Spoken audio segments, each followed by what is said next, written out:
ফজরের সুন্নত পড়ার পরে কেউ যদি আল্লাহর এই খাস নামটি 11 বার পাঠ করার পরে সে ফজরের সুন্নত শেষ করে আল্লাহর কাছে সে যা চাইবে আল্লাহ তাবারক ওয়া তাআলা তাকে তাই দান করবেন। আপনার ব্যবসায় লোকসান হয়েছে, আল্লাহর কাছে আপনি চান, আল্লাহ আপনাকে দান করবেন। আল্লাহ বলছেন, আমার যেই গোলামটা ফজরের সুন্নত পড়ার পরে, হাদিসের মধ্যে বলা হয়েছে কেউ যদি ফজরের 2 রাকাত সুন্নত পড়লো, এই দুনিয়া আখিরাতের সমস্ত কল্যাণ তাকে দান করা হলো। সুবহানাল্লাহ পড়েন।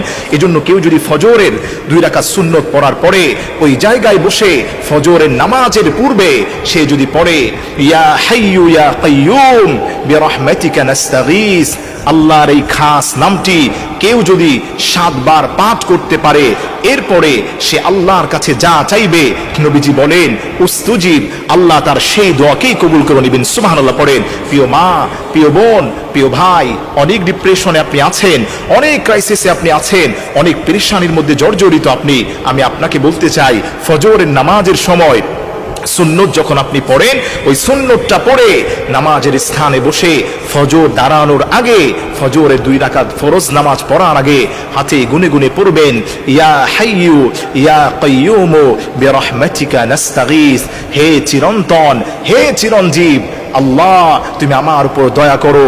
আল্লাহর যেই গোলামটা এই ছোট্ট দোয়াটা, আল্লাহর ইসমে আজম যদি ধরে কেউ 7 বার পাঠ করে যেই দোয়া করবে আল্লাহ সেই দোয়াকেই কবুল করে নেবেন। আপনার বিয়ে হচ্ছে না, দোয়াটা করেন। রিজিকে বরকত নাই, দোয়াটা করেন। ব্যবসায় মন্দা, দোয়াটা করেন। শত্রু লেগে গেছে, দোয়াটা করেন। আল্লাহ তাবারক ওয়া তাআলা তার ইসমে আজমের উসিলায় আল্লাহ তাআলা আপনাকে হেফাজত করবেন। সুবহানাল্লাহ পড়েন। এজন্য আমার প্রিয় ভাইরা, আমার প্রিয় মা বোনেরা, অনেক ডিপ্রেশনে আছেন, অনেক ডিপ্রেশনে ছিলেন, আমি আপনাকে বলছি আপনি 7 দিন কন্টিনিউ যদি ফজরের সুন্নত 2 রাকাত পড়ার পরে নামাজের স্থানে বসে হাতে গুনে গুনে পড়বেন ইয়া হাইয়ু ইয়া কাইয়ুম বিরহমাতিকা নাস্তাগীস, এই ছোট্ট দোয়াটি আপনি কয়েকবার শুনলেও মুখস্থ হয়ে যাবে। যারা মাহফিলে আসেন তারা এগুলো বাসায় পৌঁছে দিবেন, আর যারা সোশ্যাল মিডিয়াতে দেখবেন আপনারা এগুলো শেয়ার করে দিবেন। একজন ভাই যদি আমল করতে পারে, আল্লাহর কসম খেয়ে বলি আপনার নাজাতের ওসিলা হয়ে যাবে। এজন্য আমার প্রিয় ভাইরা আসেন, টেনশনের কোনো কারণ নাই, ডিপ্রেশনের কোনো কারণ নাই।